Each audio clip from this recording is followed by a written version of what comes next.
স্কিলের ইমপ্রুভমেন্টের অনেক জায়গা আছে, বাট এই ইমপ্রুভমেন্টটা কীভাবে হবে? কারণ আপনি যদি দেখেন লাস্ট 10 বছর ধরে আমরা এরকমই ব্যাটিং করি, মাঝে মধ্যে হয়তো ভালো ব্যাটিং হচ্ছে। সো এটার জন্য আমাদের হয়তো হোমে যখন আমরা প্র্যাকটিস করি উইকেটের পরিবর্তন কিছু না কিছু একটা জায়গায় পরিবর্তন আনতে হবে, কারণ আমরা যখন হোমে খেলি কিন্তু 140-50-এরই উইকেট হয়। সো ব্যাটসম্যানরা ওইটা জানে কীভাবে করতে হবে, বাট ব্যাটসম্যানরা ওটা জানে না কীভাবে 180 করা যাবে।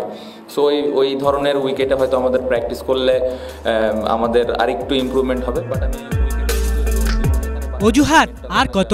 হ্যাঁ, রোববার প্রথম টি-20 পরবর্তী প্রেস কনফারেন্সে শান্তর এই কথা শুনে একজন ক্রিকেট ভক্ত হিসেবে আপনার মনেও যদি এমন প্রশ্ন আসে তাহলেও অবাক হওয়ার মতো কিছুই থাকবে না।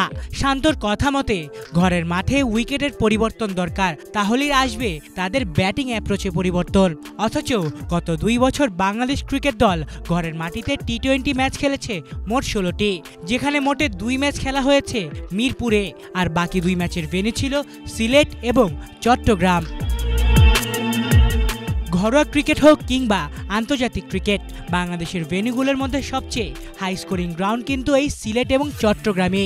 মূলত প্রপার স্কোরিং গ্রাউন্ডে টাইগারদের খেলার সুবিধা করে দেওয়ার জন্যই এই ভেন্যুগুলোতে বেশিরভাগ টি-20 ম্যাচ গত 2 বছর ধরে আয়োজন করেছে বিসিবি। তবুও সেই পুরনো অজুহাতই দিয়ে যাচ্ছেন শান্ত। আমাদের টিমেও বেশ জোরে বোলার আছে। সে যাই হোক, রোববার ভারতের বিপক্ষে ব্যাটিং কিংবা বোলিং উভয় বিভাগেই লজ্জার মুখ দেখেছে বাংলাদেশ। আর এতেই এবার শান্তদের এক হাত নিলেন ভারতীয় ধারাভাষ্যকার এবং ক্রিকেট বিশ্লেষক আকাশ চোপড়া। ইউটিউব চ্যানেলে বাংলাদেশ দলের অ্যাপ্রোচ নিয়ে সমালোচনায় মেতেছেন তিনি।